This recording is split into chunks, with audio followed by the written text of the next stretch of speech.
For our short meditation, let's turn our attentions to book of Hebrews, epistle to Hebrews, chapter 11, verse 16. Let me read for you all.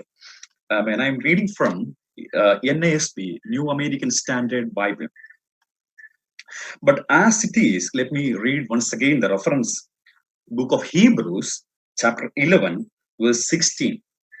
But as it is, they desire a better country, that is, a heavenly one. Therefore, God is not ashamed to be called their God, for he has prepared a city for them. Let me repeat once again. But as it is, they desire a better country, that is, a heavenly one. Therefore, God is not ashamed to be called their God, for he has prepared a city for them. ഇവിടെ നമ്മൾ വായിച്ചു, അവരോ അധികം നല്ലതിനെ, സ്വർഗീയമായതിനെ തന്നെ കാംക്ഷിച്ചിരുന്നു. ആകയാൽ ദൈവം അവരുടെ ദൈവം എന്ന് വിളിക്കപ്പെടുവാൻ ലജ്ജിക്കുന്നില്ല. അവൻ അവർക്കായി ഒരു നഗരം ഒരുക്കിയിരിക്കുന്നുവല്ലോ. എബ്രായ ലേഖനം വിശ്വാസികളുടെ ജീവിതത്തിലെ ഒരു പരിശോധന കാലഘട്ടത്തിലാണ് എഴുതപ്പെട്ടത്. സ്തോത്രം. The believers in those days, they were tempted and persecuted to go back to their previous religious condition. That was the situation of the believers or the audience of those days. പഴയ പ്രമാണങ്ങളിലേക്ക് തിരിച്ചു കൊണ്ടുപോകുവാൻ വേണ്ടി പ്രലോഭനങ്ങളിൽ കൂടിയും പരിശോധനകളിൽ കൂടിയും വല്ലാത്ത ബുദ്ധിമുട്ടുകൾ സഹിച്ച ഒരു കാലഘട്ടമാണ് എബ്രായ ലേഖനത്തിന്റെ വിശ്വാസികളുടെ കാലഘട്ടം. ഈ കാലഘട്ടത്തിൽ ആദ്യത്തെ അധ്യായങ്ങളിൽ, the first chapters, it deals with the superiority of Christ than anyone else, than anything else among the Old Testament and the New Testament. നമ്മെ പഴയ നിയമത്തിലെയും പുതിയ നിയമത്തിലെയും എല്ലാ വ്യക്തികളെക്കാളിലും എല്ലാ വസ്തുതകളെക്കാളിലും ഏറ്റവും ശ്രേഷ്ഠനെന്ന് യേശുനാഥനെ വരച്ചു കാണിച്ചിരിക്കുന്നു. But in chapter 11 we can see that a list of heroes of faith are enlisted here in this chapter. ഒരു list, ഒരു കൂട്ടം വിശ്വാസ വീരന്മാരുടെ ചരിത്രമാണ് 11ാമത്തെ അധ്യായത്തിൽ മുഴുവനായി നമ്മൾ കാണുന്നത്. ഈ ഒരു പാസേജ് അല്ലെങ്കിൽ ഈ ഒരു അധ്യായം നമ്മുടെ വിശ്വാസ ജീവിതത്തിൽ അനേക പ്രാവശ്യങ്ങൾ നമ്മൾ കേട്ടിട്ടുള്ളതാണ്. സ്തോത്രം. എന്നാൽ ഇന്ന് ഈ സന്ധ്യാസമയത്ത് നമ്മൾ ചിന്തിപ്പാൻ ആഗ്രഹിക്കുന്നത് അവരുടെ വിശ്വാസ ജീവിതത്തിന്റെ പ്രവൃത്തി എങ്ങനെയായിരുന്നു, അവരുടെ വിശ്വാസ ജീവിതത്തിൽ അവർ എന്തിനെയായിരുന്നു കൂടുതൽ കാംക്ഷിച്ചിരുന്നത്, അവർക്ക് ഭൂമിയിൽ ഉണ്ടായിരുന്നതിനേക്കാൾ ശ്രേഷ്ഠമായി അവർ എന്തിനെ വിലമതിച്ചു, അത് നിമിത്തമായി ദൈവം അവർക്ക് എന്തൊക്കെ ഗുണങ്ങളും എന്തൊക്കെ റിവാർഡ്സും അവർക്ക് കൊടുത്തു എന്നുള്ളതാണ് ഈ രാത്രികാലം നമ്മൾ ചിന്തിപ്പാൻ പോകുന്നത്. This particular verse has 3 parts. The first part deals or done with the individuals, and the second and the third parts that are done by God himself. സ്തോത്രം. അപ്പൊ നമ്മൾ ആദ്യമായിട്ട് ഈ മെസ്സേജിന്, if you're asking to entitle my sermon, it should be like this: Christian life with better desire. ഒന്നുകൂടെ പറയാം, ക്രിസ്തീയ ജീവിതം അല്ലെങ്കിൽ ഏറ്റവും നല്ല ആഗ്രഹത്തോടു കൂടിയ ക്രിസ്തീയ ജീവിതം എന്നാണ് ഇന്ന് രാത്രികാലം നാം ചിന്തിപ്പാൻ പോകുന്ന വിഷയത്തിന്റെ തലക്കെട്ട്. ഇതിന്റെ ആരംഭ ഭാഗത്തിലേക്ക് നിങ്ങളുടെ ശ്രദ്ധയെ ഞാൻ കൊണ്ടുവരികയാണ്. They desire a better country. ഇവിടെ പറയുകയാണ്, ഒരു കൂട്ടം വ്യക്തികളുടെ ജീവിതം പറഞ്ഞിട്ട് പറയുകയാണ്, they desire a better country. ആരാണ് ഈ അവർ? സ്തോത്രം.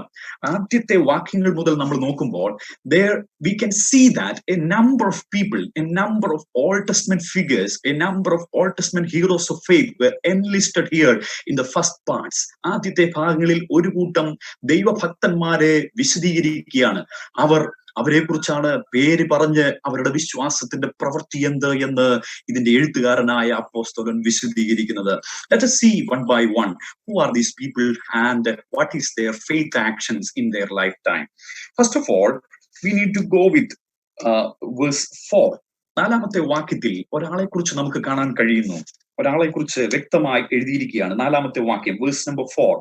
By faith Abel offered to God a better sacrifice than Cain, through which he obtained the testimony that he was righteous. അവിടെ നമുക്ക് കാണാൻ കഴിയുന്നു, ഹാബേൽ വിശ്വാസത്താൽ ഹാബേൽ ദൈവത്തിന് കൈന്റേതിലും ഉത്തമമായ യാഗം കഴിച്ചു. സ്തോത്രം. നമുക്കറിയാം ഇതിനകത്ത് there are some questions we need to ask and we need to give the answers, that who instructed Abel and Cain to put the offer or sacrifice? And the other question is why God why Abel was pleased and why Cain was not pleased. I'm not going with these kind of details, but let me go in detail with the particular verse number 4. By faith, Abel offered to God a better sacrifice. ഉത്തമമായ ഒരു യാഗം കഴിച്ച ഒരു വ്യക്തിയെ കുറിച്ച് ഇവിടെ നമ്മൾ കാണുന്നു. കമ്പയർ ചെയ്യുമ്പോൾ, മറ്റുള്ള വ്യക്തിയുമായി കമ്പയർ ചെയ്യുമ്പോൾ ഏറ്റവും ഉത്തമമായ ഒരു യാഗം ഹാബേൽ കഴിച്ചു. തന്റെ സഹോദരനെ വെച്ച് കമ്പയർ ചെയ്യുമ്പോൾ, തന്റെ ഏറ്റവും വേണ്ടപ്പെട്ടവനെ വെച്ച് താൻ കമ്പയർ ചെയ്യുമ്പോൾ, ദൈവവചനത്തിൽ എഴുതിയിരിക്കുന്നു, he offered a better sacrifice. Better is in my version, but in other version you can see a more excellent sacrifice. You can see in other version it is like that, more excellent sacrifice.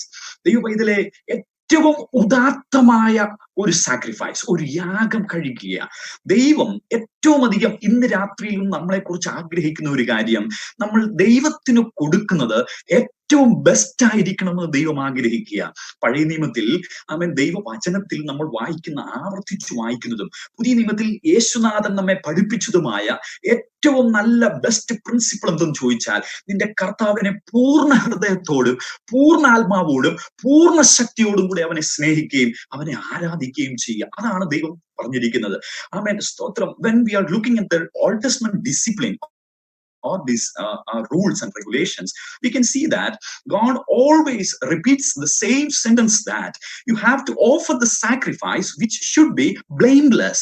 ഊനമില്ലാത്ത യാഗം കഴിപ്പാൻ ദൈവം Israel മക്കളോട് പറഞ്ഞപ്പോൾ, ആദ്യത്തെ യാഗം ദൈവത്തിന് വേണ്ടി ഒരു ഭക്തൻ കഴിക്കുന്നത് ഉദാത്തമായ ഒരു യാഗം, അല്ലെങ്കിൽ മോർ എക്സലന്റ് ആയിട്ടുള്ള ഒരു യാഗം. ആമേൻ, സ്തോത്രം. ഈ വാക്ക് ഹീബ്രൂസിൽ നമ്മൾ കാണുന്ന ഈ വാക്കിന്റെ തത്തുല്യമായ മൂലഭാഷയിലെ തത്തുല്യമായ അർത്ഥം നിൽക്കുന്നത് റോമാലേഖനം 12-ാം അധ്യായത്തിന്റെ 1-ാമത്തെ വാക്യത്തിലാണ്. അവിടെ നമ്മൾ വായിക്കുകയാണ്, റോമാലേഖനം 12-ാം അധ്യായം അതിന്റെ 1-ാമത്തെ വാക്യത്തിൽ, ഈ രണ്ട് ഭാഗങ്ങളിൽ ഈ സാക്രിഫൈസ് എന്ന വാക്കിന് ഒരേ മൂലപദമാണ്. ആമേൻ, സ്തോത്രം. യവനായ ഭാഷയിൽ, ഗ്രീക്ക് ഭാഷയിൽ നൽകപ്പെട്ടിരുന്നത് തൂസിയാൻ എന്ന പദത്തിന് സാക്രിഫൈസ് ഇവിടെ പറയുകയാണ്. കാലങ്ങളിൽ, in those days, the sacrifice which was literally meant by the worship services, a particular style of worship or praise and all other things which are related to worship, ഇതിനെ എല്ലാത്തിനെയും കൂടെ വിളിച്ചിരുന്ന ഒരു പേരാണ് സാക്രിഫൈസ്. ആ തൂസിയാൻ എന്ന വാക്കുകൊണ്ട് ആമേൻ അപ്പോസ്തലനായ പൗലോസ് റോമാലേഖനം 12-ാം അധ്യായം 1-ാമത്തെ വാക്യത്തിൽ വ്യക്തമായി ഇങ്ങനെ പറയുന്നു, by the mercies of God, you have to present your bodies a living and holy sacrifice acceptable to God. ഇവിടെ ഒരു കാര്യം കൂടി അപ്പോസ്തലൻ വ്യക്തമായി പറയുന്നു, that should be your offering, your sacrifice should be acceptable to God. നിങ്ങളുടെ യാഗം ദൈവത്തിന് പ്രസാദമായിരിക്കണം. ഇന്ന് രാത്രികാലം ദൈവത്തിന്റെ പൈതലെ, ആമേൻ, ദൈവത്തിന് കൊടുക്കാൻ കഴിയുന്ന ഏറ്റവും വലുത് നമ്മുടെ ജീവിതയാത്രയിൽ ദൈവം നമുക്ക് തന്നിട്ടുണ്ട്. നല്ല ആരോഗ്യം ദൈവം നമുക്ക് തന്നു, നല്ല സമയം ദൈവം നമുക്ക് തന്നു, നല്ല ബുദ്ധി കർത്താവ് നമുക്ക് തന്നു, നല്ല കുടുംബ ജീവിതത്തിൽ കർത്താവ് നമുക്ക് തന്നു, നല്ല എല്ലാവിധ ഫെസിലിറ്റീസും കർത്താവ് തന്നു. ദൈവം നോക്കുകയാണ്, ഊനമില്ലാത്ത ഒരു യാഗം കഴിപ്പാൻ ദൈവം ആഗ്രഹിക്കുക. I just want to ask you a question, that to whom we give the more valuable gift in our lifetime. If you're asking the same question to me, I can give you the answer like this: to whom I love more. നമ്മുടെ ജീവിതത്തിൽ ഏറ്റവും ഉദാത്തമായ ഒരു gift, ഒരു സമ്മാനം, ഏറ്റവും നല്ല ഒരു പ്രസന്റ് നാം ആർക്ക് കൊടുക്കുന്നു എന്ന് എന്നോട് ചോദിച്ചാൽ എനിക്ക് ഇങ്ങനെ നിങ്ങളോട് ഉത്തരം പറയുവാൻ കഴിയും, ഞാൻ ഏറ്റവും സ്നേഹിക്കുന്നവന് അത് ഞാൻ കൊടുക്കുന്നു. നോക്കുക, ദൈവത്തിന്റെ പൈതലേ, the better love out towards God leads us to the better sacrifice. ആമേൻ. ആമേൻ. സ്തോത്രം. ദൈവത്തോടുള്ള നമ്മുടെ ഏറ്റവും വലിയ സ്നേഹമാണ് ദൈവത്തിന് ആമേൻ നല്ല യാഗം കഴിപ്പാൻ നമ്മെ ബലപ്പെടുത്തുന്നത്. സ്തോത്രം. നമ്മുടെ ബലഹീനാവസ്ഥ നന്നായി അറിയുന്ന ദൈവം ഈ രാത്രികാലം നമ്മെ നോക്കുകയാണ്. അല്പം ശരീരത്തിൽ ക്ഷീണത്തോടു കൂടിയാണോ ദൈവ പൈതലേ നീ മീറ്റിംഗിൽ അറ്റൻഡ് ചെയ്യുന്നത്? അവിടെയും ദൈവം നമ്മെ നോക്കുകയാണ്. ഉദാത്തമായ, ഉത്തുംഗമായ, more excellent or better sacrifice നമുക്ക് ഓഫർ ചെയ്യുവാൻ കഴിയുന്നുണ്ടോ എന്ന് ഈ രാത്രികാലം ദൈവം നോക്കുകയാ. ആമേൻ. സ്തോത്രം.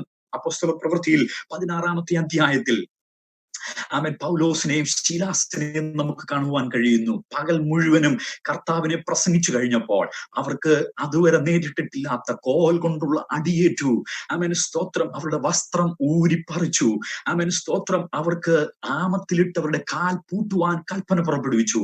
എന്നാൽ അതിന്റെ 25-ാമത്തെ വാക്യത്തിൽ നമ്മൾ വായിക്കുന്നു, അർദ്ധരാത്രിക്കോ പൗലോസും ശീലാസും കാരാഗ്രഹത്തിലിരുന്ന് കർത്താവിനെ പാടി സ്തുതിപ്പാനിടയായി. ആമേൻ. സ്തോത്രം. Hallelujah. Amen. Literally they were in the lockdown situation.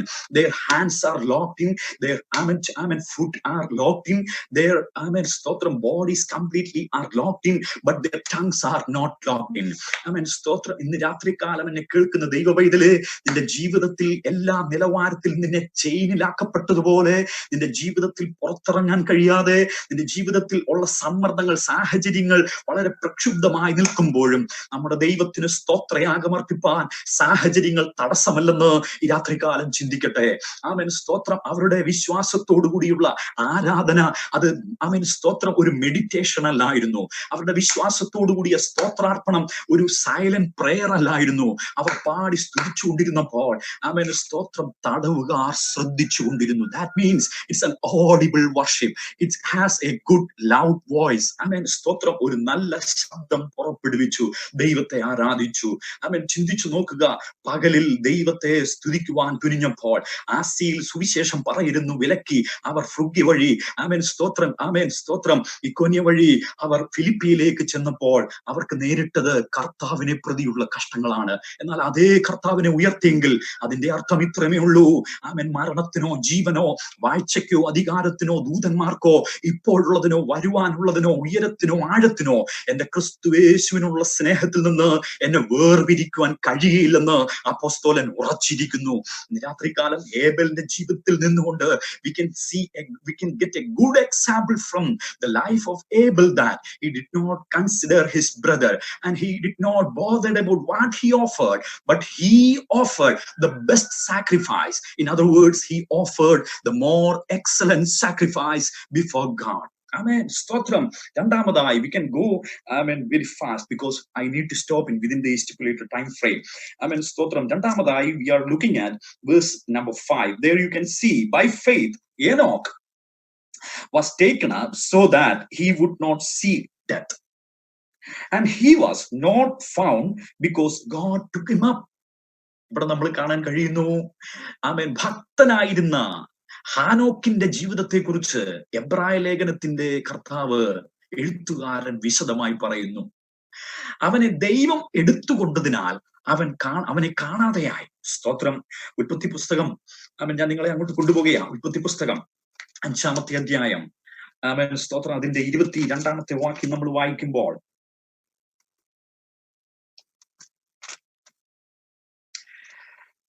Genesis, book of Genesis, chapter 5, verse 22, it reads like this. Then Enoch walked with God 300 years after he became the father of Methuselah, and he had other sons and daughters. Amen. Stotram. ഇവിടെ പറയുന്നു മെതുശലഹിനെ ജനിപ്പിച്ച ശേഷം 300 വർഷങ്ങൾ ഹാനോക്ക് ദൈവത്തോട് കൂടെ നടന്നു. സ്തോത്രം. Hallelujah.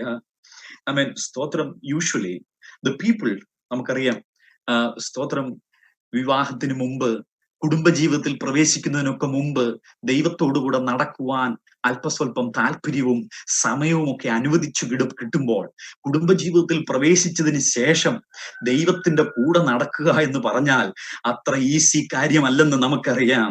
Amen. Walking with Lord, with the family members, with all other ആമേൻ situations of life is not an easy job as we know. ആമേൻ. സ്തോത്രം. ദൈവത്തിന്റെ പൈതലേ ആമേൻ. സ്തോത്രം. ഹാനോക്കിന്റെ ജീവിതത്തെ കുറിച്ച് ഇവിടെ വ്യക്തമായി എഴുതിയിരിക്കുന്നു. ഹാനോക്കിനും മറ്റനേകം, മെതുശലഹിനെ കൂടാതെ മറ്റനേകം മക്കളും കുടുംബാംഗങ്ങളുമായി അവർ ജീവിച്ചു കൊണ്ടിരുന്നപ്പോഴും അടുത്ത 300 വർഷം അവൻ സ്തോത്രം അവൻ ഫാമിലിയുമായി ചേർന്നിരിക്കേണ്ടുന്ന, മക്കളുമായി ചേർന്നിരിക്കേണ്ടുന്ന, അവരോടുകൂടെ സമയം ചെലവഴിക്കേണ്ടുന്ന 300 വർഷങ്ങൾ അവൻ ഹാനോക്ക് ദൈവത്തോട് കൂടെ നടന്നു. രാത്രികാലം ഓർത്തിരിക്കട്ടെ, ആമേൻ സ്തോത്രം, ദൈവത്തോട് കൂടെ നടക്കുവാൻ ഭൂമിയിലെ യാതൊന്നും തടസ്സമല്ല. കുടുംബ പശ്ചാത്തലം ദൈവത്തോട് കൂടെ നടക്കുവാൻ തടസ്സമല്ല. There is no obstacle or hindrance to, amen stotram, that hindrance makes any hindrances to walk with Lord, and that never makes any hindrances to walk with Lord. Amen stotram, ദൈവത്തോട് കൂടെ നടക്കുവാൻ യാതൊന്നും ആമേൻ നമുക്ക് തടസ്സമാകുന്നില്ല. ആമേൻ സ്തോത്രം. ഇവിടെ നമ്മൾ കാണുകയാണ്, ആമേൻ 300 വർഷങ്ങൾ ചെറിയ കാര്യമല്ല. ആമേൻ സ്തോത്രം. തന്റെ ജീവിതത്തിൽ ഏറിയ പങ്കും ദൈവത്തോട് കൂടെ നടക്കുവാൻ അവന് ആ ഒരു ബെറ്റർ ഡിസയർ ഉണ്ടായിരുന്നു. ആമേൻ സ്തോത്രം. അവനോട് ചോദിച്ചാൽ അവൻ പറയുന്നു, എന്റെ ജീവിതത്തിലെ ഏറ്റവും വലിയൊരു ആഗ്രഹം ദൈവത്തോട് കൂടെ നടക്കുക. അതിനായിരുന്നു അവൻ ഏറ്റവും കൂടുതൽ ശ്രദ്ധ ചെലുത്തിയത്. ഈ ഭാഗത്തിൽ ജെനസിസിൽ ബെറ്റർ വാക്ക് അല്ലെങ്കിൽ ദൈവത്തോട് കൂടെ നടക്കുക എന്ന അതേ അർത്ഥത്തിൽ ലൂക്കോസിന്റെ സുവിശേഷത്തിൽ അതേ താരതമ്യപ്പെടുത്തിയ ഒരു സിനോണിമസ് ആയിട്ടുള്ള ഗ്രീക്ക് വാക്ക് ലൂക്കോസിന്റെ സുവിശേഷം 1-ാമത്തെ അധ്യായം അതിന്റെ 6-ാമത്തെ വാക്യത്തിൽ, there in Luke chapter 1 verse 6, there you can see a couple of Zechariah and Elizabeth. We can see that they had no children, they were barren, but still they were walking with Lord in all the commandments, in all the rules of the Lord, relentlessly. ആമേൻ സ്തോത്രം. മക്കളില്ലാത്തവരായി ആമേൻ ഏറിയ വാർദ്ധക്യത്തിൽ അവർ എത്തിയിട്ടും ആമേൻ ദൈവത്തിന്റെ കൽപ്പനകളിൽ പൂർണ്ണമായി ദൈവത്തോട് കൂടെ നടക്കുവാൻ അവർ പൂർണ്ണമായി തീരുമാനിച്ചു. ആമേൻ സ്തോത്രം. ഹാനോക്കിന്റെ ജീവിതത്തെ കുറിച്ച് നമ്മൾ കണ്ടു. അവന്റെ ജീവിതത്തിലെ ബെറ്റർ ഡിസയർ ദൈവത്തോട് കൂടെ നടന്നു. ഫാമിലിയിൽ കുഞ്ഞുങ്ങളോട് ചേർന്ന്, തലമുറകളോട് ചേർന്ന് ദൈവത്തോട് കൂടെ നടന്നപ്പോൾ നമുക്ക് we can ask to Elizabeth and Zechariah. ആമേൻ അവരും പറയും, ദൈവം ഞങ്ങൾക്ക് ആമേൻ മക്കളെ തന്നില്ലെങ്കിലും ഞങ്ങൾ ദൈവത്തിന്റെ ഒപ്പം നടക്കും.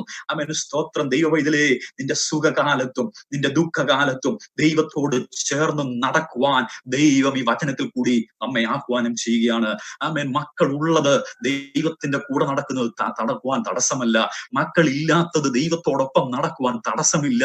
ആമേൻ നമുക്കറിയാമല്ലോ. ആമേൻ ഇവിടെ കാണുകയാണ്, അവർ ദൈവത്തോടൊപ്പം നടക്കുവാനിടയായി. ആമേൻ സ്തോത്രം. ഹല്ലേലൂയ. അടുത്തതായിട്ട് ആമേൻ ഈ ഭാഗത്തിൽ നമുക്ക് കാണുവാൻ കഴിയുന്നു 3-ാമത്തെ വ്യക്തിത്വത്തെ. വേഴ്സ് നമ്പർ 7 ഇവിടെ നമ്മൾ കാണുന്നു, by faith. Verse number 7, chapter 11 verse number 7. By faith Noah, being warned by God about things not yet seen, in reverence prepared an ark for the salvation for his household. നമുക്കറിയാം നോഹയുടെ ജീവിതത്തെ കുറിച്ച്. ആ നോഹയോട് ചോദിക്കാം, നിന്റെ ജീവിതത്തിലെ ഏറ്റവും ബെറ്റർ ഡിസയർ, ഏറ്റവും ഉദാത്തമായ, ഏറ്റവും അനുഗ്രഹിക്കപ്പെട്ട ആഗ്രഹം, ഏറ്റവും ശ്രേഷ്ഠമായ ആഗ്രഹം എന്തെന്ന് ചോദിച്ചാൽ അവൻ പറയും, എന്റെ തലമുറ. when we are reading the portions of സ്തോത്രം Genesis chapter 6 verses 8 and 9, there you can see the generations of Noah. Stotram. Let me read for you Genesis chapter 6 verse 8 and 9. Verse 5. Then the Lord saw that the wickedness of man was great on the earth, and that every intent of the thoughts of his heart was only evil continually. Verse number 8 and 9. But Noah found favor in the eyes of the Lord. These are the records of the generations of Noah. Noah was a righteous man, blameless in his time. Noah walked with God. Once again, here we can see that ഒരു സമൂഹം മുഴുവനും ദൈവത്തിൽ നിന്ന് അകന്നു പോകുമ്പോൾ ഒരുവൻ ദൈവത്തോട് ചേർന്ന് ജീവിപ്പാൻ, ദൈവത്തിന്റെ ഹിതം അന്വേഷിപ്പാൻ ഒരുവൻ ആഗ്രഹിക്കുന്നു. The society, they are becoming more and more worse and worse. Their wickedness reaches to the heaven. ദൈവത്തിന്റെ കൽപ്പനകളെ വിട്ടു നടക്കുന്ന അഹങ്കാരികളും അതിക്രമക്കാരുമായി സമൂഹം മാറുമ്പോൾ ഒരുവൻ ദൈവസന്നിധിയിൽ കൃപ പ്രാപിക്കുന്നു. അവനോട് ചോദിച്ചാ പറയും, ആര് സമൂഹം എത്ര വിക്കനായിട്ട് അതിക്രമം ചെയ്താലും അധർമ്മം ചെയ്താലും എനിക്ക് ദൈവസന്നിധിയിൽ കൃപ ലഭിച്ചേ മതിയാകൂ. എന്നെ കേൾക്കുന്ന ദൈവ പൈതലേ, ലോകം നമ്മുടെ മുമ്പിൽ ഏറ്റവും അധർമ്മത്തിലേക്ക് പോയിക്കൊണ്ടിരിക്കുമ്പോൾ ഈ വചനം ഈ രാത്രികാലം നമ്മെ ഉപദേശിക്കുകയാണ്.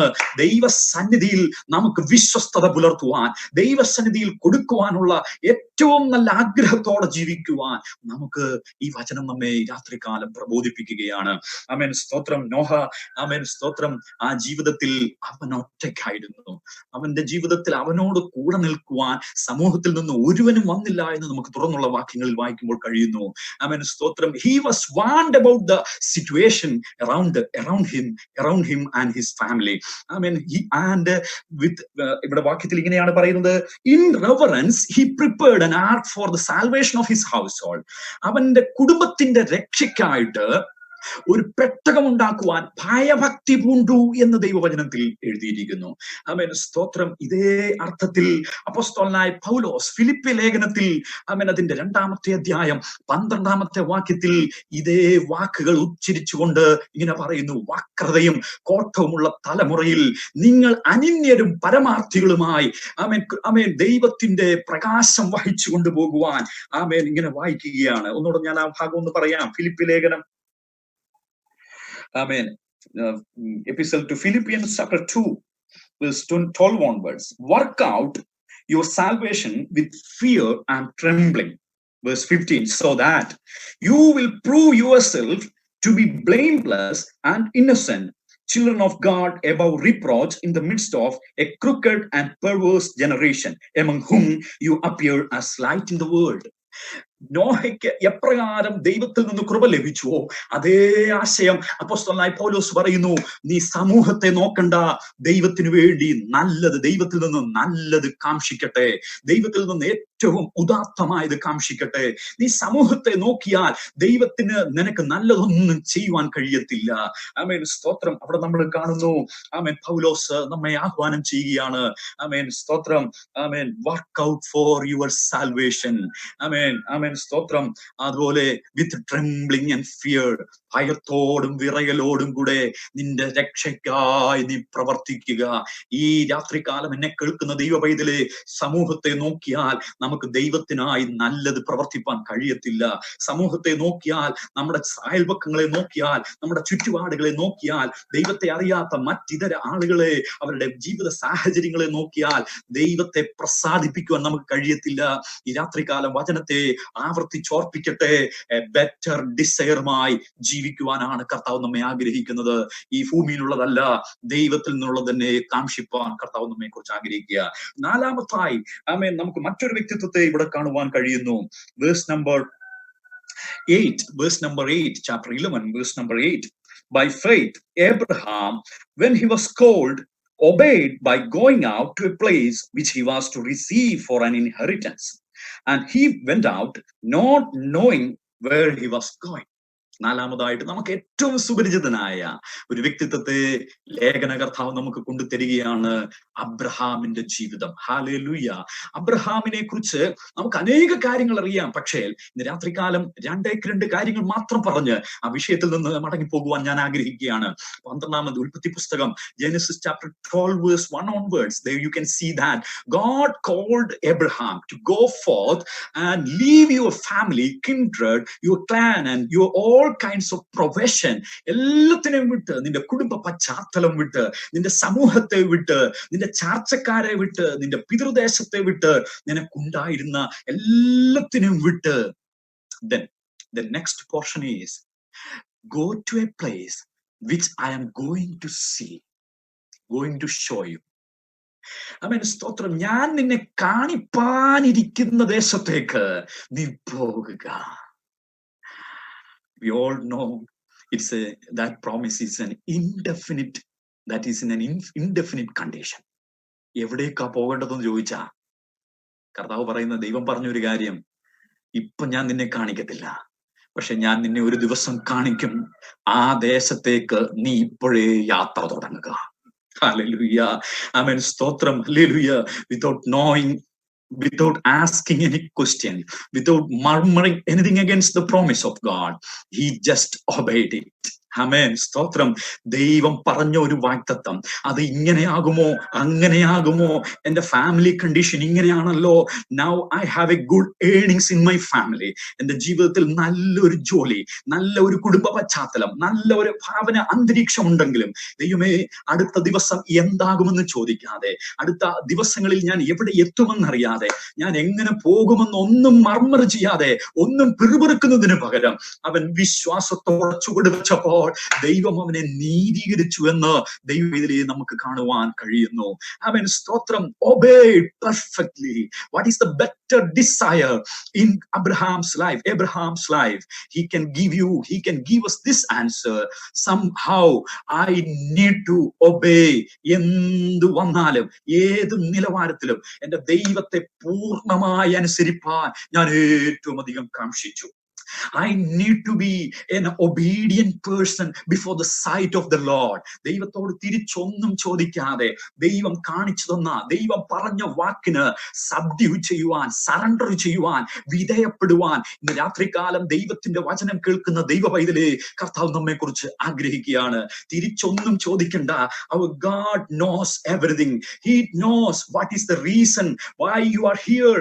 ആമേൻ. സ്തോത്രം. എന്ത് കാരണത്താൽ നീ ഏത് സാഹചര്യത്തിൽ ായിരിക്കുന്നു എന്ന് ദൈവത്തിന് നന്നായി അറിവുള്ളത് കൊണ്ട് ദൈവത്തോട് നമ്മൾ തിരിച്ചൊന്നും ചോദിക്കണ്ട. He knows where is our destination. അവൻ ഇനി എവിടെ ചെല്ലണമെന്നുള്ളത് നന്നായി അറിയുന്ന ഒരു ദൈവമുണ്ട്. He is our shepherd. അവനാണ് നമ്മുടെ ഇടയൻ. അതുകൊണ്ട് എബ്രഹാം ദൈവകരങ്ങളിൽ സമർപ്പിപ്പാനിടയായി തീർന്നു. നോക്കുക. ആമേൻ. സ്തോത്രം. ഹല്ലേലൂയ. തന്റെ ജീവിതയാത്രയിൽ 22-ാമത്തെ അധ്യായത്തിൽ ഉൽപ്പത്തി പുസ്തകം, ജെനസിസ് ചാപ്റ്റർ 22, ആമേൻ. സ്തോത്രം. Verse 1 onwards, there you can see. ഞാൻ അതിനെ കുറിച്ച് വായിപ്പിക്കുന്നില്ല, ഓടിച്ചതങ്ങ് പോവുകയാണ്. സ്തോത്രം. അവിടെ ദൈവം അബ്രഹാമിനോട് ചോദിക്കുകയാണ്, take your only one son whom you love more. സ്തോത്രം. അവിടെ പറയുകയാണ്, നിന്റെ ഏകജാതനായ മകനെയും കൊണ്ട് നീ സ്നേഹിക്കുന്നവനെ തന്നെ. സ്തോത്രം. ഹല്ലേലൂയ. ഞാൻ നിന്നെ കാണിക്കുന്ന മോറിയ മലയിൽ കൊണ്ടുപോയി യാഗം കഴിപ്പാൻ ഏൽപ്പിക്കുമ്പോൾ he did not bothered about his family. He did not ask the consult of his wife. He did not share these things to his slave men, but he obeyed God completely. തന്റെ പുത്രനോട് പോലും ഇത് പറയുന്നില്ല. സ്തോത്രം. ദൈവം പറയുകയാണ്, നീ സ്നേഹിക്കുന്ന നിന്റെ മകനെ ദൈവത്തിനായി കൊടുക്കുക. ഇന്ന് രാത്രികാലം ദൈവം നമ്മളോട് ചോദിക്കുന്ന ഒരു കാര്യം, ഈ സ്തോത്രം, whom do you love more in this world? നീ ദൈവത്തെക്കാൾ മറ്റുപരിയായി എന്തിനെ അധികം സ്നേഹിക്കുന്നു? നിനക്ക് ദൈവവൈതലേ, നമുക്ക് ദൈവത്തെക്കാൾ ഉപരി മറ്റെന്തിനെ സ്നേഹിപ്പാൻ ഈ ഭൂമിയിലുണ്ട്? ദൈവം തന്നതല്ലാത്ത ഒന്നും നമ്മുടെ ജീവിതത്തിലില്ല. സമ്പത്ത് ദൈവം തന്നതാണ്, ആരോഗ്യം ദൈവം തന്നതാണ്, കുടുംബ ഫാമിലി കണ്ടീഷൻസ് എല്ലാം ദൈവം തന്നതാണ്, ഫിസിക്കൽ വെൽത്ത് എല്ലാം ദൈവത്തിന്റെ ദാനമാണ്. ഇതിനേക്കാൾ ഉപരിയായി തലമുറ ദൈവത്തിന്റെ ദാനമാണ്. ദൈവം ചോദിക്കുക, അവനെ ടെസ്റ്റ് ചെയ്ത് ചോദിക്കുക, whom you love more? നിനക്ക് അധികമായി, നീ അധികമായി സ്നേഹിക്കുന്ന അബ്രഹാമിനോട് ചോദിച്ചാൽ ഉള്ളിന്റെ ഉള്ളിലെ വേദന ഇങ്ങനെ പറയും. കഴിഞ്ഞ 25 വർഷം, last 25 years, I have waited for this particular child. It was the promise of God, and God fulfilled that promises, and now he is with me, but now God is asking by to offer him as the sacrifice. ദൈവം എന്നോട് promise ചെയ്തതുപോലെ കഴിഞ്ഞ 25 വർഷം ഞാൻ എന്റെ പൈതലിന് വേണ്ടി wait ചെയ്തു. പക്ഷെ ഇന്ന് ദൈവം അവനെ ചോദിക്കുമ്പോൾ അവനെക്കാൾ ഉപരി ഞാൻ ദൈവത്തെ സ്നേഹിക്കുന്നത് കൊണ്ട് ദൈവത്തിനായി കൊടുക്കുവാൻ എനിക്കൊരു മടിയുമില്ല. ഇന്ന് രാത്രികാലം എന്നെ കേൾക്കുന്ന ദൈവ പൈതലേ, ഭൂമിയിലുള്ള എല്ലാത്തിനേക്കാളിലും ഉപരി നീ ദൈവത്തെ സ്നേഹിച്ചാൽ, the better love towards God leads us to the better sacrifice. ദൈവത്തോടുള്ള നിന്റെ സ്നേഹമാണ് ദൈവത്തിന് ഏറ്റവും നല്ലത് കൊടുക്കുവാൻ നമ്മെ പ്രേരിപ്പിക്കുന്നത്. ഹല്ലേലൂയ. സ്തോത്രം. ഈ 4 കൂട്ടരെ ഒന്ന് ചേർത്ത് വെച്ച് നോക്കിക്കഴിഞ്ഞാൽ, if you are asking to label that, what is your best desire in your life? Then he can give us this answer. I mean, my best desire in my life is to give the best and more excellent sacrifice in my lifetime. If you're asking the same question to Enoch, I mean, Enoch, what is your best desire in your lifetime? Then he will say like this, I mean, in order to spend, I mean, in spite of spend the time with my family, I mean, stotram, but I have selected another option. I have selected the option for walking with my Lord. I mean, stotram, ദൈവത്തോട് കൂടെ നടക്കുന്നതായിരുന്നു എൻ്റെ ഏറ്റവും വലിയ desire. If you are asking the same question to Noah, he can give this answer. My best desire was to, I mean, have the reverence to the Lord. ദൈവത്തെ ഭയഭക്തിയോടെ അനുസരിക്കുന്നതായിരുന്നു, ബഹുമാനിക്കുന്നതായിരുന്നു എൻ്റെ ജീവിതത്തിലെ ഏറ്റവും വലിയ desire. And we can ask the same question to Abraham, the patriarch. What is your best desire in your life? He can give the same answer. My best desire is to, Amen, stotram, obey the Lord. Obey the Lord perfectly. എൻ്റെ ജീവിതത്തിലെ ഏറ്റവും നല്ല desire ദൈവത്തെ പൂർണ്ണമായി അനുസരിക്കുക. ആമേൻ. നമ്മുടെ ഒന്നാമത്തെ ഭാഗം നമ്മൾ ഇവിടെ അവസാനിപ്പിക്കുമ്പോൾ നമുക്ക് വ്യക്തമായി കാണുവാൻ കഴിയുന്നു, 4 പേര് നമ്മളോട് ഒരു ആശയം പറഞ്ഞു. ഭൂമിയിൽ ഉള്ളതിനേക്കാൾ, ചുറ്റുപാടുകളിൽ ഉള്ളതിനേക്കാൾ, കുടുംബത്തിനകത്തുള്ളതിനേക്കാൾ, സമൂഹത്തിലുള്ളതിനേക്കാൾ അവർ ദൈവത്തിനു വേണ്ടി ഏറ്റവും നല്ലതൊന്ന് കൊടുക്കുവാൻ ആഗ്രഹിച്ചു. When we are moving to the second part of our portion, so we can read once again chapter 11 verse 16 part B. Therefore God is not ashamed to be called their God. Therefore God is not ashamed to be called their God. ആകയാൽ ദൈവം അവരുടെ ദൈവമെന്ന് വിളിക്കപ്പെടുവാൻ ലജ്ജിക്കുന്നില്ല. Usually we have some kind of feeling proudness to be called as, sometimes we feel proud to be called, or we admire to call ourselves as children of God. Sometimes we proclaim ourselves with a boasted mind that we have a master in heaven. We have a God in heaven. He cares us. He guides us. He loves us. But here the sentence is very clear that it is just opposite of what I shared now. നമ്മൾ ദൈവത്തെ കുറിച്ച് നല്ലൊരു വർത്തമാനം പറയുന്നു എന്നല്ല ഇവിടെ പറയുന്നത്. ദൈവം അവരുടെ ദൈവമെന്ന് പറയുവാൻ ദൈവം ലജ്ജിക്കുന്നില്ല. God is not ashamed to be called as their God. Hallelujah. അതായത് ദൈവം സന്തോഷിക്കുക, ഇവന്റെ ദൈവമെന്ന് പറയുവാൻ ദൈവത്തിന് ലജ്ജയില്ല. നമ്മളെക്കുറിച്ച് ദൈവത്തിന് ഉള്ള അഭിപ്രായമാണ് ഈ വാക്യം. ഈ 4-5 പേരെ കുറിച്ച് ആദ്യത്തെ ഒരു 4-5 പേരുടെ ചരിത്രം, സാറാ ഉൾപ്പെടെയുള്ള ഒരു ചരിത്രം പറഞ്ഞതിന് ശേഷം അവരെ കുറിച്ച് പറയുക, അവരുടെ ദൈവം എന്ന് ദൈവത്തിന് തന്നെത്താൻ പറയുവാൻ ലജ്ജയില്ല. Hallelujah. Hallelujah. Many times, amen, stotram, when the people of Israelites, they were recalled by God about the attributions of God. ദൈവത്തിന്റെ നാമത്തെക്കുറിച്ച്, ദൈവത്തിന്റെ പേരിനെ കുറിച്ച് ഇസ്രയേലിനെ ബോധിപ്പിക്കുകയും പഠിപ്പിക്കുകയും ചെയ്ത ഒരു കാലഘട്ടത്തെ കുറിച്ച് നമുക്ക് പഴയ നിയമത്തിൽ കാണുവാൻ കഴിയുന്നു. എപ്പോഴൊക്കെ ഇസ്രയേലിനെ വിളിക്കുമ്പോഴും ദൈവം ഇങ്ങനെ ഒരു കാര്യം പറയുന്നു, I am the God of Abraham, I am the God of Isaac, I am the God of Jacob. ആമേൻ, സ്തോത്രം. എന്തോ സന്തോഷമാ ദൈവത്തിന്. ആമേൻ, ദൈവത്തിനു വേണ്ടി ഭൂമിയിലേക്കാൾ ശ്രേഷ്ഠമായി ദൈവിക കാര്യങ്ങൾ ചിന്തിക്കുകയും ആഗ്രഹിക്കുകയും ചെയ്ത ഒരു കൂട്ടം ദൈവ മനുഷ്യരെ കുറിച്ച് സ്വർഗത്തിൽ ദൈവത്തിന് സന്തോഷിപ്പാൻ വാകയുണ്ട്. പ്രിയ ദൈവ പൈതലേ, ദൈവത്തിന് അവരുടെ നാമത്തിൽ ആമേൻ ആമേൻ ലോകത്തോട് സംസാരിക്കുവാൻ സന്തോഷമുണ്ടെന്ന് ഈ വചനം പഠിപ്പിക്കുന്നു. ആകയാൽ ദൈവം അവരുടെ ദൈവമെന്ന് വിളിക്കപ്പെടുവാൻ ലജ്ജിക്കുന്നില്ല. Hallelujah. Hallelujah. Let me give you an example. Sometimes we, the parents, we feel proud about our children when they are progressing when they are being awarded, when they are get given some of the talents, when they are given the gold medals, when they are being certified by somebody, when they are graduated, sometimes നല്ല മെഡലൊക്കെ വാങ്ങിക്കുമ്പോൾ നിങ്ങളെ സ്റ്റേജിലേക്ക് മാതാപിതാക്കളെ ഒക്കെ വിളിച്ച് മുമ്പിലേക്ക് കൊണ്ടുവരുമ്പോ ചോദിച്ചേ, ആ മാതാവിനോടും പിതാവിനോടും ചോദിച്ചേ, എന്തോ സന്തോഷമാ. They are not ashamed to be called as the parents, father or mother of that child. ആ ദൈവത്തിന്റെ പൈതലേ, ആമേൻ, സ്തോത്രം.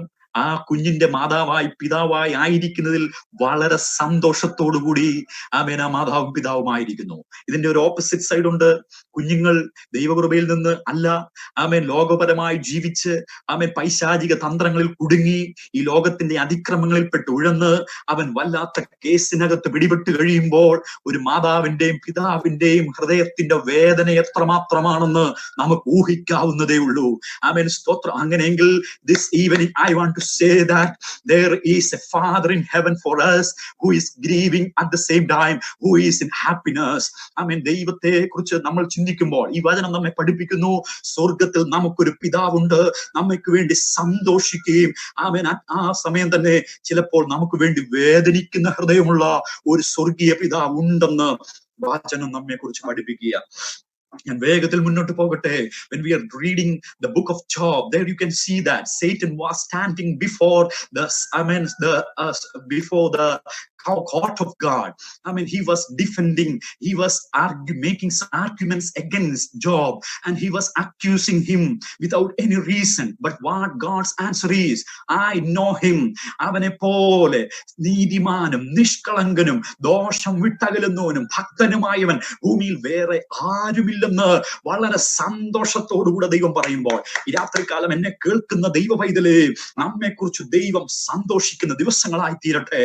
ദൈവം നമ്മെ കുറിച്ച് സന്തോഷിക്കുന്ന പകലുകളും രാത്രികളുമായി തീരട്ടെ. നമ്മെ കുറിച്ച് ദുഃഖിക്കുന്ന ഒരു സ്വർഗീയ പിതാവിനെ അല്ല നമുക്ക് വേണ്ടത്.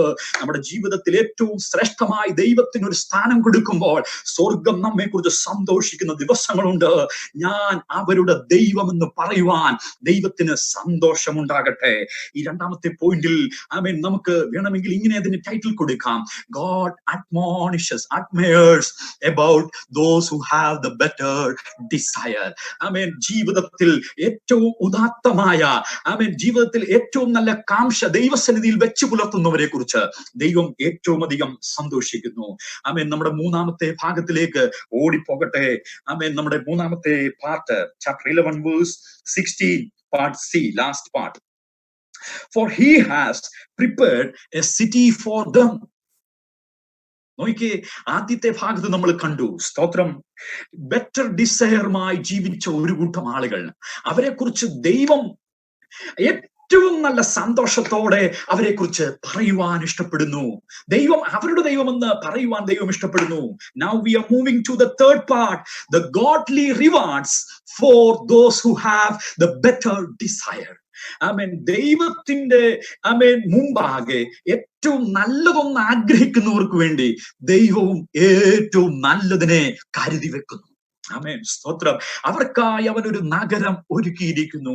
ദൈവ പൈതലേ, ആമേൻ, nowadays we know that ലോകം മുഴുവനും ആമേൻ മനുഷ്യരുടെ സ്വപ്നങ്ങൾ പരാജയപ്പെടുകയാ. ആർക്കും എന്ത് ചെയ്യണമെന്ന് അറിയാതിരിക്കുക. രാജ്യങ്ങൾ കലുഷിതമാക്കിക്കൊണ്ടിരിക്കുക. ആമേൻ. കാലാവസ്ഥയുടെ പ്രയാസങ്ങൾ വർദ്ധിച്ചു വരുന്നു. ആമേൻ. പാൻഡമിക്സ്, അതുപോലെയുള്ള എപ്പിഡമിക്സ്, ഈ ലോകത്തിലെ ഭീതി ഉണർത്തുന്ന അന്തരീക്ഷം വർദ്ധിച്ചുകൊണ്ടിരിക്കുക. ആമേൻ. നമുക്കൊരു ഉറപ്പുണ്ട്, ഈ ലോകം നമുക്ക് ശാശ്വതമല്ല. ഈ ലോകം നമുക്ക് ഒരിക്കലും സമാധാനം തരത്തില്ല. ഈ ലോകത്തിന് ഇന്നല്ലെങ്കിൽ നാളെ all this world and the things which are going to be consumed by fire. അങ്ങനെയാണ് പീറ്റർ പറയുന്നത്. പത്രോസ് തന്റെ രണ്ടാമത്തെ ലേഖനത്തിൽ പറയുന്നു, ഈ ഭൂമിയും അതിലുള്ളതൊക്കെയും തീ കൊണ്ട് അഴിവാനുള്ളതായിരിക്കുകയാൽ നമുക്ക് ഈ ദിവസങ്ങളിൽ ആകാശത്തിന്റെ ലക്ഷണങ്ങൾ നമ്മൾ കാണുമ്പോൾ, ഭൂമിയുടെ ലക്ഷണങ്ങൾ നമുക്ക് കാണുമ്പോൾ, നമുക്ക് വേണ്ടി അരുമനാഥൻ ഒരുക്കിയിരിക്കുന്ന ആ സന്തോഷകരമായ രാജ്യത്തിലെത്തണമെന്ന് നമുക്ക് ദൈവസന്നിധിയിൽ ആഗ്രഹിപ്പാൻ കഴിയട്ടെ. Hallelujah. Amen. When Paul writes to the second letter to the Corinthians, amen, stotram, chapter 12, there you can see that I know a person with body or not. I know he has taken up, he has caught up to the paradise. That means the third heaven. There he heard some of the inexpressible sound that a man cannot speak. But I boast about himself. ഞാൻ ഒരു മനുഷ്യനെ അറിയുന്നു, അവൻ ദൈവസന്നിധിയിൽ മൂന്നാം സ്വർഗത്തോളം എടുക്കപ്പെട്ടു. അവൻ അവിടെ ദൈവസന്നിധിയിൽ അറിയാത്തൊരു ഭാഷ കേട്ടു. അവൻ ദൂതന്മാരുടെ ഭാഷയെ കേട്ടു.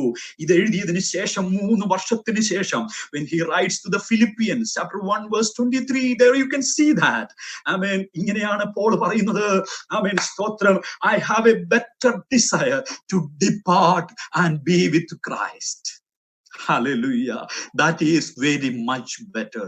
സ്വർഗത്തിന്റെ സന്തോഷം കണ്ട, ദൈവാത്മാവിൽ ദൈവത്തിലെ സ്വർഗീയ സന്തോഷം തിരിച്ചറിഞ്ഞ അപ്പോസ്തലൻ ഇങ്ങനെ വിളിച്ചു പറയുന്നു, വിട്ടുപിരിഞ്ഞ് ക്രിസ്തുവിനോട് കൂടെ ഇരുപ്പാൻ അധികം കാംക്ഷയുണ്ട്. അത് അത്യുത്തമമല്ലോ. ഇന്ന് രാത്രികാലം എന്നെ കേൾക്കുന്ന ദൈവ പൈതലേ, നമ്മൾ സ്വർഗത്തിന്റെ സന്തോഷം അനുഭവിച്ചവരാണെങ്കിൽ, ദൈവവുമായി അല്പസമയങ്ങൾ ഏകാന്ത നിമിഷം പങ്കിട്ട് അതിന്റെ ആസ്വാദ്യത തിരിച്ചറിഞ്ഞവരാണെങ്കിൽ, if you are tasting, if you have ever experienced the real taste of the heavenly, amen, happiness, then we will say that this world is full of giving, this world is full of sorrows, but I'm waiting for, amen, my Lord and his coming and his return. ഞാൻ എൻ്റെ കർത്താവിനായി കാത്തിരിക്കും. ആമേൻ. സ്തോത്രം ദൈവത്തിന്റെ പൈതലേ. ആമേൻ. സ്തോത്രം. നമ്മൾ പ്രാപിച്ചെടുത്ത സ്വർഗീയ സന്തോഷം, നമ്മൾ പ്രാപിച്ചെടുക്കുന്ന ദൈവിക കൃപകൾ, അതിനെ നഷ്ടപ്പെടുത്തുവാൻ ഇടയാക്കരുതേ. ഇന്ന് നമ്മൾ ആമേൻ ഈ 11-ാമത്തെ അധ്യായത്തിൽ അതിന്റെ 8-9 വാക്യങ്ങൾ കൂടെ വായിച്ച് ആമേൻ ഈ ശുശ്രൂഷയിൽ ഞാൻ ഇരുപ്പാൻ ആഗ്രഹിക്കുകയാണ്. Amen. Stotram. Adinte 9 verse 9 and 10. By faith he lived as an alien in the land of promise, as in a foreign land, dwelling in tents with Isaac and Jacob, fellow heirs of the same promise. For he was looking for the city which has foundations, whose architect and builder is God. These patriarchs, these fathers, the heroes of faith in the Old Testament times, they were given so many promises. Those promises, most of the promises, they were fulfilled in their lifetimes, but some were have not been fulfilled. പലതും അവരുടെ ജീവിതത്തിൽ അനുഗ്രഹമായിരുന്നു. നല്ല ദേശത്ത് എത്തപ്പെട്ടു. കുഞ്ഞുങ്ങളെ അവരുടെ മുമ്പാകെ ദൈവം അവർക്ക് കൊടുത്തു. അവർ ചോദിച്ചതിലും നനച്ചതിലും അത്യന്തം ഉപരിയായി ദൈവം അവരെ നടത്തി. പക്ഷേ അവർ ആ ദേശത്ത് ജീവിച്ചിരുന്നത് എങ്ങനെയെന്ന് വചനത്തിൽ എഴുതിയിരിക്കുന്നു. അന്യദേശത്ത് പരദേശികളെ പോലെ അവർ ജീവിച്ചു. ഒറ്റ ലക്ഷ്യമേ ഉള്ളൂ, ദൈവം ശില്പിയായി നിർമ്മിച്ചതും അടിസ്ഥാനങ്ങൾ ഉള്ളതുമായ നഗരത്തിനായി കാത്തിരുന്നു. I want to make your സ്തോത്രം കോൺസെൻട്രേഷൻ ടുവേർഡ്സ് ദിസ് പാർട്ട്. അവർ ആരോടൊപ്പം ചെലവിട്ടു സമയം? അവർ കുഞ്ഞുങ്ങളോടുകൂടെ ഭവനത്തിൽ പാർത്ത് അവർക്ക് ദൈവം കൊടുത്ത ദർശനത്തിനായി കാത്തിരുന്നു. ഇന്ന് രാത്രികാലം എന്നെ കേൾക്കുന്ന ദൈവ പൈതലേ, അബ്രഹാമിന് ദൈവം ദർശനം കൊടുത്തുവെങ്കിൽ ആ ദർശനം തലമുറയ്ക്ക് കൊടുക്കുവാൻ അബ്രഹാമിന് മടിയില്ലായിരുന്നു. ഇന്ന് രാത്രികാലം എന്നെ കേൾക്കുന്ന ദൈവ പൈതലേ, വിശ്വാസത്തിനു വേണ്ടി ഒറ്റയ്ക്കിറങ്ങിയ ദൈവമക്കൾ ഈ രാത്രിയിൽ എന്നെ കേൾക്കുന്നവരുണ്ട്. നിങ്ങൾ വേദന സഹിച്ചു, കർത്താവിന് വേണ്ടി പീഡകൾ ഏറ്റുകാണും, നിങ്ങൾ കർത്താവിന് വേണ്ടി നിന്ന ഏറ്റുകാണും, നിങ്ങൾ കർത്താവിന് വേണ്ടി ഉപദ്രവം ഏറ്റുകാണും. എന്നാൽ ആമേൻ സ്തോത്രം, 2nd and 3rd ജനറേഷനെ കുറിച്ച് ഒന്ന് ഈ രാത്രികാലം ഒന്ന് കരയുവാൻ ദൈവകരങ്ങളിൽ ഒന്ന് ഏൽപ്പിച്ചു കൊടുക്കട്ടെ. നമുക്ക് ദൈവസന്നിധിയിൽ ഒന്ന് കരയുവാൻ കഴിയട്ടെ. കർത്താവേ, ഞങ്ങളുടെ കുഞ്ഞുങ്ങൾ ദൈവഭാഗത്ത് ദൈവത്തിന്റെ രാജ്യത്തിൽ ഉണ്ടാകണം. The faith tradition what we are holding now, they also should hold on, they also should carry on, they also should keep it up. ആമേൻ സ്തോത്രം. നമ്മളെ ഒരു പാരമ്പര്യം, നമ്മൾ പിന്തുടർന്നു വന്ന വിശ്വാസത്തിന്റെ പാരമ്പര്യം നമ്മുടെ കുഞ്ഞുങ്ങളും കൂടെ ഒന്ന് പിന്തുടരുവാൻ ഈ ദിവസങ്ങളിൽ കർത്താവിന്റെ മക്കൾ എല്ലാവരും ശക്തമായി പ്രാർത്ഥിക്കട്ടെ. I want to urge you, the Zion Gospel Assembly and all the believers and all the parents, pray for your children these days. കാരണം അത്രമാത്രം വല്ലാത്ത പ്രതിസന്ധിയിലൂടെയാണ് നമ്മുടെ കുഞ്ഞുങ്ങൾ കടന്നു പോകുന്നത്. നമ്മുടെ യങ്സ്റ്റേഴ്സ്, യൂത്ത്ഹുഡ്, നമ്മുടെ തലമുറകൾ വല്ലാത്ത പ്രതിസന്ധിയിലൂടെയാണ് കടന്നു പോകുന്നത്. നമുക്ക് അവർക്ക് വേണ്ടി പ്രാർത്ഥിക്കാം. നമുക്ക് വിശ്വാസത്തിന്റെ പ്രഖ്യാപനങ്ങൾ അവർക്ക് വേണ്ടി നടത്താം. ആമേൻ. അബ്രഹാം, ആമേൻ, ഇസഹാക്ക് ദൈവത്തോട്, ആമേൻ, അബ്രഹാമിനോട് ചോദിക്കുന്നു, അപ്പാ, ആമേൻ, സ്തോത്രം, തീയുണ്ട്, വിറകുണ്ട്, there is fire and wood, but where is the lamb which is to be offered before God? ദൈവത്തിന്റെ മുമ്പിൽ അർപ്പിക്കേണ്ടുന്ന യാഗമൃഗം, ആട്ടിൻകുട്ടി എന്ത് ചെയ്ത് ചോദിച്ചപ്പോൾ he did not say any single word of doubt and confusion. ഒരു വാക്ക് പോലും സംശയത്തെ കുറിച്ച് പറയാതെ ഒരു വിശ്വാസത്തിന്റെ പാരമ്പര്യം അവൻ കൈമാറുക. യഹോവ ഇതേ, God provides, God will provide. ഇന്ന് രാത്രി കാലം എന്നെ കേൾക്കുന്ന ദൈവ പൈതലേ, which is the best treasure you can hand over to your next generation? What is the next inheritance you can share or hand over to your next generation? അടുത്ത തലമുറയ്ക്ക് കൊടുക്കുവാൻ കഴിയുന്ന ഏറ്റവും വിലപ്പെട്ട സ്വത്ത് എന്തെന്നറിയാമോ? നമ്മൾ പ്രാപിച്ച സമ്പാദ്യമല്ല, നമ്മൾ നേടിയെടുത്ത പേരും സൽകീർത്തിയുമല്ല, നിനക്ക് വേണ്ടി കരുതുന്ന ഒരു സ്വർഗമുണ്ടെന്ന് ദൈവത്തിന്റെ വചനപ്രകാരം ഈ രാത്രികാലം ദൈവത്തിന്റെ മക്കളെ, നമ്മുടെ കുഞ്ഞുങ്ങളോട് പറയാം. ആമേൻ. അപ്പോസ്തലനായ പൗലോസ് തിമോഥെയോസിനോട് ഇങ്ങനെ പറയുന്നു, I have found unfeigned faith in you that I found, first in your, grandmother Lois and in your mother Eunice. നിന്നിൽ കണ്ടതായ നിർവ്യാജ വിശ്വാസം ആദ്യം കണ്ടിരിക്കുന്നത് നിന്റെ അമ്മച്ചിയായ അല്ലെങ്കിൽ വലിയമ്മയായ ലോവീസിലും നിന്റെ അമ്മയായ യുനീക്കിലുമാണല്ലോ. ഞാൻ വേഗം നിർത്തട്ടെ. ഇന്ന് രാത്രികാലം കർത്താവ് നമ്മെ കേൾപ്പിച്ച ഈ മൂന്നാലോചനയുടെ മുമ്പിൽ നമ്മെ ഒന്ന് സമർപ്പിക്കാം. നിത്യത നമുക്ക് നഷ്ടപ്പെടരുത്, നിത്യത നമുക്ക് നഷ്ടപ്പെടരുത്. എന്ത് ഭൂമിയിൽ നമുക്ക് നഷ്ടപ്പെട്ടാലും, ജോലി നമുക്ക് നഷ്ടപ്പെട്ടാലും, ഈ വീട്ടിലെ മറ്റിതരമായ സാഹചര്യങ്ങൾ നമ്മൾ നഷ്ടപ്പെട്ടാലും, ഉണ്ടായിരുന്ന സമ്പാദ്യം നഷ്ടപ്പെട്ടാലും, വസ്തുവകകൾ നഷ്ടപ്പെട്ടാലും, എന്നെ കേൾക്കുന്ന ദൈവ പൈതലേ, രാത്രികാലം ദൈവത്തോട് പറയാം, never ever I should lose my eternity. എന്റെ ജീവിതത്തിൽ ഒരിക്കലും നിത്യത നഷ്ടപ്പെടല്ലേ കർത്താവേ. നിത്യതയിൽ എന്നെ ഒരിക്കലും എന്നിൽ നിന്നത് മായാതിരിക്കട്ടെ. എന്റെ കണ്ണ് ദൈവകൃപയെ ആസ്വദിക്കട്ടെ, ദൈവത്തിന്റെ സാന്നിധ്യം ഞാൻ അനുഭവിക്കട്ടെ, എന്റെ കുഞ്ഞുങ്ങൾ ദൈവത്തിന്റെ കൃപയൊന്ന് അനുഭവിക്കട്ടെ. എങ്ങനെ ഏതു വിധേനയും ദൈവത്തിനായി മഹത്വം കൊടുത്ത് ജീവിക്കുവാൻ, with a great desire, with a burning heart to please God, let us move forward. Let us think for a while, what is our great desire in our life? നമുക്കൊന്ന് ചിന്തിക്കാം. ഏറ്റവും ഉദാത്തമായ നമ്മുടെ ജീവിതം, നമ്മുടെ ഈ ജീവിതത്തിൽ ഏറ്റവും ഉദാത്തമായ ആഗ്രഹം, കാംക്ഷ ഏതാണ്? ദൈവത്തോട് പറയാം, നിത്യതയായിരിക്കട്ടെ കർത്താവേ എന്റെ ജീവിതത്തിലെ ഏറ്റവും വലുത്. മണ്ണെ പ്രതി മാണിക്യം വെടിയുവാൻ ഇടയാകരുത്. Let me say once again, it's a part of a Malayalam song, മണ്ണെ പ്രതി മാണിക്യം വെടിയുവാൻ ഇടയാകരുത്. ഈ വചനങ്ങളാൽ കർത്താവ് നമ്മെ അനുഗ്രഹിക്കുമാറാകട്ടെ. വീണ്ടും ദൈവത്തിന്റെ കൃപയിൽ നമുക്ക് ആശ്രയിക്കാം. വരും കാല ജീവിതത്തിൽ നിത്യതയ്ക്ക് വേണ്ടി പോരാടാം. സ്വർഗം നമുക്ക് കൃപ ചെയ്യുമാറാകട്ടെ. Once again I thank our church pastor Sam Thomas and all the other coordinators and church secretary, brother Biju George, and all the believers. Thank you for giving me this time. God bless you all.